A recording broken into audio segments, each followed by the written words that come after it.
काय सांगाल? गेले 2 दिवसापासून तुम्ही इथं बसलाय, काय घटना घडली आणि भूमिका काय राहणार आहे तुमची?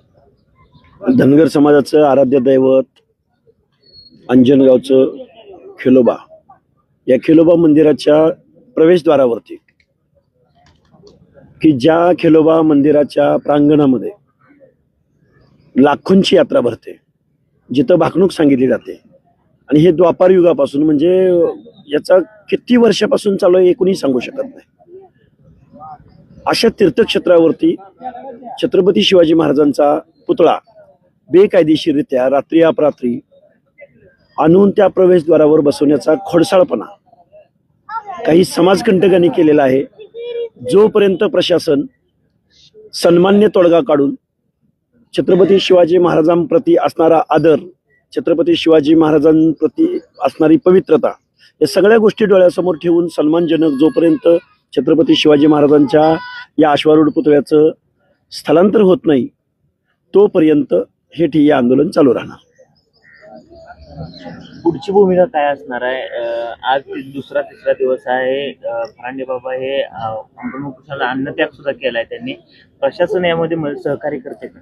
प्रशासनानं लवकर तोडगा काढावा, प्रशासनानं सन्मान्य तोडगा काढावा, आणि प्रशासन जर उदासीन भूमिका घेत असेल तर संपूर्ण महाराष्ट्रातील धनगर समाज, संपूर्ण महाराष्ट्रातील खेलोबा भक्त, बिरोबा भक्त, बाळूमामा भक्त, संपूर्ण महाराष्ट्रातील ओबीसी बांधव, संपूर्ण महाराष्ट्रातील बहुजन बांधव, ज्यांच्या ज्यांच्या बाबतीमध्ये या घटना घडलेल्या आहेत, ती सर्व मंडळी या अंजनगावला माढा तालुक्यामध्ये येतील, आणि याची सर्वस्वी जबाबदारी ही महाराष्ट्राची मुख्यमंत्री आणि गृह विभागाची राहील.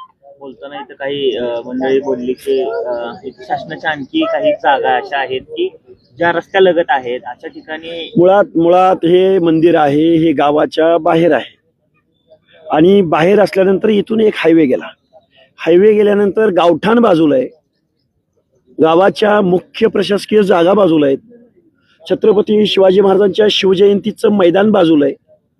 ते सगळे ठिकाणं सोडलेत, आणि शेकडो हजारो वर्षाची परंपरा असणाऱ्या खेळोबा मंदिराच्या प्रवेशद्वारावर धनगर समाजाच्या मनामध्ये एक दहशत निर्माण करण्याच्या हेतूनं छत्रपती शिवाजी महाराजांचा पुतळा बसवला आहे. आमचा या गोष्टीला विरोध आहे. या कृत्यामुळे कुठेतरी धनगर आणि मराठा बांधवांमध्ये द्वेषाची दरी निर्माण होऊ शकते वाटतं. मग कुणी सुरुवात केली? कोण करतंय हे सगळं? फक्त धनगरच नाही, कधी काळी तुम्ही अजेंड्यावर वंजारी बांधव असता, चिखलामध्ये जे प्रकरण घडलं, कधी काळी तुम्ही त्या भूमपरांड्याच्या त्या गोलाई चौकामध्ये 1990 पासून डॉक्टर बाबासाहेब आंबेडकरांच्या नावाने तो चौक आहे, तिथं रात्रीच सेम मोडस ऑपरेंडी, रात्री सुद्धा एका महिला भगिनीला आमच्या मॉबमध्ये पाठवून काहीतरी चित्र विचित्र घडेल या भावनेनं पाठवलं होतं. पण त्या महिलेला, तिच्या पक्षाला आणि तिच्या पक्षाचे आमदार अभिजित पाटलांना मी सांगू इच्छितो, हे पवित्र क्षेत्र आहे खेळोबाचं. त्यामुळं या पवित्र क्षेत्रावरती अशा गोष्टी, आमची ही सत्व परीक्षा आम्हाला मान्य आहे. आम्हाला खेद व्यक्त करावा असं वाटतं, वाईट या गोष्टीचं वाटतं की आम्हाला छत्रपती शिवाजी महाराजांच्या पुतळ्या आडून आमच्यावर दहशत निर्माण केली जाते. आणि आमचं म्हणणं एकच आहे, ही जागा का निवडली? ह्याच्या बाजूलाच जागा आहेत ना. त्यामुळं आम्ही या सर्व गोष्टींचा निषेध व्यक्त करतोय. आणि हे कोण आहे त्याच्या मागं? सडक्या मेंदूची माणसं कोण आहेत? त्यांना शिक्षा का होत नाही? बेकायदा काम करतायत, महाराष्ट्राच्या वेगवेगळ्या विभागात काम करतायत, महाराष्ट्राच्या वेगवेगळ्या जातींच्या विरोधामध्ये काम करतायत. नक्की यांना साध्य काय करायचंय? मला ट्रोल पण करण्यात आलं. बाळराजा आवार यांनी शिवीगाळ देखील केली. काय सांगाल अशा पद्धतीचे शिवीगाळ वारंवार होत आहे? आमदार पडळकरांवर पण शिवीगाळ केली. हे ट्रोलर गँग आहे, याचं काय मला सांगू नका. रोहित पवारांच्या सोशल मीडियाची टीम आहे, त्यांची वॉर रूम आहे, तिथं बसलेली एक 10-15 टाळकी आहेत, त्यांच्याकडे 10 मोबाईल नंबर दिलेले आहेत, ते ट्रोल करतात. त्यामुळे त्या ट्रोलला मी भीक नाही घालत. पण महाराष्ट्रामध्ये बाकीच्या लोकांनी राहायचं का नाही राहायचं, हे मला इथल्या आमदारांना, खासदारांना, मुख्यमंत्र्यांना, सत्ताधाऱ्यांना, विरोधकांना विचारायचं आहे. अरे आम्ही काय अल्पसंख्याक आहोत का? आमची गावं नाहीत का? आमचं मतदान नाही का? तुम्ही आमच्या अस्मितेवर आमचा इतिहास पुसून टाकायचा आहे का? ज्या अंजनगावाला खेळोबा अंजनगाव म्हणून ओळखलं जातं, अंजनगाव खेळोबा, म्हणजे आमचं नाव, आमचा अस्मिता, आमचे देवधर्म तुम्हाला पुसून टाकायचेत का? खेळोबा मंदिराच्या समोर शिवतीर्थ या नावानं आता नाव दिलंय. शिवाजी महाराजांची जागा किंवा शिवाजी महाराज, बाबासाहेब आंबेडकर, प्रभू रामचंद्र किंवा हे सगळे महामानव, मातोश्री अहिल्यादेवी होळकर, अण्णाभाऊ साठे, नरवीराजा उमाजी नाईक, भगवान बाबा, संत सेवालाल, अरे हे सगळे महामानव सर्व जात समूहांचे श्रद्धास्थान आहेत. आणि या लोकशाहीमध्ये प्रत्येकाला आपल्या श्रद्धास्थानाची आराधना करण्याचा, पूजा अर्चना करण्याचा प्रत्येकाला स्वतंत्र अधिकार आहे. तुम्ही एखाद्याच्या तीर्थक्षेत्रावरती अतिक्रमण करणार असाल तर ते बेकायदा आहे, संविधान विरोधी आहे. तुम्ही एकमेकाच्या जगण्यामध्ये आड येत आहे. तुम्हाला इतरांचं अस्तित्व पुसून टाकायचं आहे. तुम्हाला इतरांचं देवधर्म मान्य नाहीत हे तुमच्या या कृतीमधून दिसून येतं.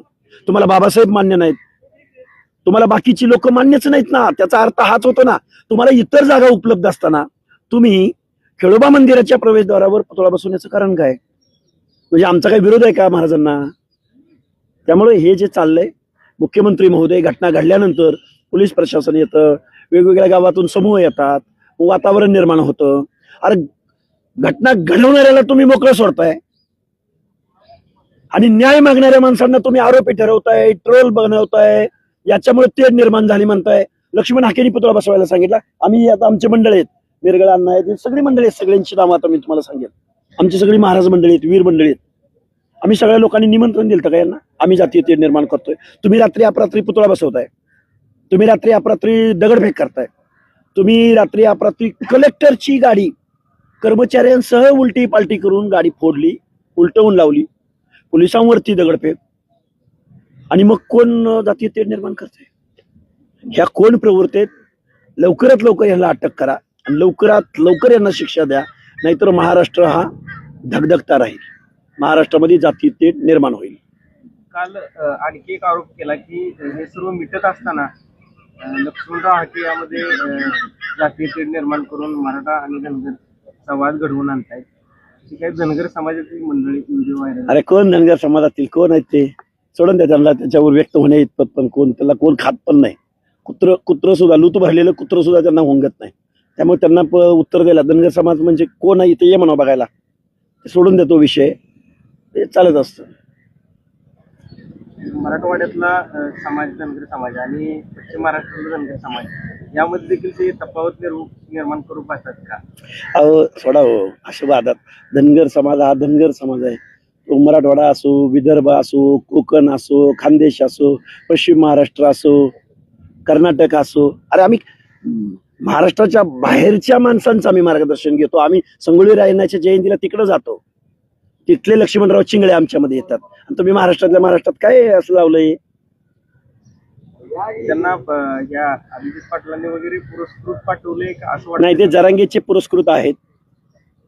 ते कोणजी ही मंडळी आहेत त्यांच्याबरोबर फिरतात तिकडे. परवा दिवशी त्यांच्याबरोबर होते आणि इथं आम्हाला शहाणपण शिकवायला आले होते. त्यांना योग्य समज देऊन समाज बांधवांनी त्यांना, आणि इथून पुढे त्यांना तसंच सामोरं जावं लागेल.